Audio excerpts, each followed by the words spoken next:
Look at this. I mean, we've got a 5.2% increase in wheat prices in the last 2 days. Does it mean that further upward pressure is likely to keep on being piled on on agricultural commodities?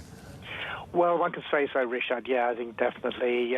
We've already seen global food costs at a record earlier this year, and the chances are they're going to keep on going higher. What we need is a series of good bumper crops globally to relieve tight supplies, and that's just not in prospect at the moment. And we're seeing increased food protectionism too. This move from India, as you say, over the weekend, and just follows a few weeks after Indonesia banned exports of palm oil. It's the world's biggest producer, and that's sent up prices too. In general terms, the world is extremely prone to erratic weather these days. Over the last 2 years or so, this has become more extreme. We have U.S. production of hard red winter wheat, which is the most widely grown wheat in the U.S., falling to the smallest crop since 1963. We have dry weather problems in Europe. And, of course, above all, we have the war in Ukraine, and that's choked off exports from the European breadbasket. So it's very, very hard to see where any relief is coming from for global food inflation, Richard.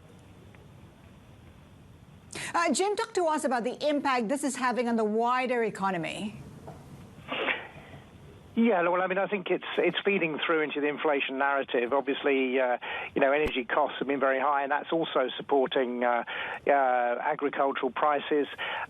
Food is getting more expensive, and you hear more and more sort of anecdotal stories about people finding flour hard to find, especially in the North African and Middle Eastern countries, which depend hugely on imports of wheat for their supplies. So, it's going to feed through to inflation. It makes the whole interest rate issue much more difficult to deal with for central banks, because they have to, as we've said before, have to see how they can control inflation without producing a recession.